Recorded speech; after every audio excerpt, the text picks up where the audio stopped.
ఇప్పుడు చాలా మంది ఇక్కడ కూర్చున్న వాళ్ళు అంటుండొచ్చు, బ్యాక్ పెయిన్ అవుతుంది చాలాసేపు కూర్చుని. ఆ బ్యాక్ పెయిన్ పోవడానికి కొరడాలతో కొట్టిపించుకుండు వెనకాల వీపు పైన. మోకాలు నొస్తున్నాయి అంటుండొచ్చు, ఆ మోకాలను కూడా చెక్కి పడేసిరండి. ఇట్లా పట్టుకొని గుంజినప్పుడు ఏమవుతుంది, మోకాళ్ళు కాళ్ళు నొస్తున్నాడు. ఆ కాళ్ళ నొప్పులు ఉండొద్దనే ఈ శిలో పైన ఈ 2 కాళ్ళు ఇలా పెడితే మేకులు కొట్టిరంట. కాళ్ళు వస్తున్నాయా మీకు? నెత్తిన వస్తుంది, కిరీటం పెట్టిరంట, ముళ్ళ కిరీటం, రక్తం గారుతుందంట, లోపలికి దిగినాయంట ముళ్ళు. ఎందుకు తెలుసా? మీకు తల నవ్వొద్దని. చేతులు నొస్తున్నాయి చప్పట్లు కొడితే, పాటలు పాడడం. మేకులు దిగినాయి చేతులకి. ఎందుకు? మీ చేతుల నొప్పులు మీకు నొప్పి కలగొద్దని. హార్ట్ పెయిన్ అవుతుంది. మీరు హిస్టరీలో చదివితే యేసయ్య హృదయం పగిలిపోయిందంట, తెలుసా మీకు? ఆయన కూర్చున్నప్పుడు వాటర్ వస్తుంది కదా, అది హృదయం నుంచి వచ్చిన వాటర్ అంట, పగిలిపోయిందంట. జ్వరం వచ్చింది నాకు. దానికంటే ముందు యేసయ్యకి సిలువేసే ముందు హై ఫీవర్ అంట, హై ఫీవర్.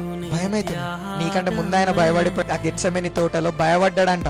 అయ్యా నీ చిత్తం అయితే ఈ పాత్రను తీసేయ్యా, నేను మొయ్యలేనయ్యా అని చెప్పి భయపడ్డాడంట. ఎందుకంటే ఈ రోజు నువ్వు భయపడద్దు కాబట్టి.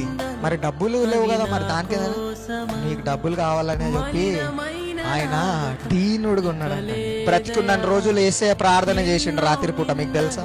వెళ్ళిపోతుండేనంటే ఒక్కడే వెళ్ళిపోయి ప్రార్థన చేస్తుండే. ఈ రోజు మనం కంటి నిండా పడుకుంటున్నామంటే నా యేసయ్య ప్రార్థన చేసిండు రాత్రి నీ కోసము, నువ్వు ఈ రోజు కంటి నిండా పడుకోవాలని.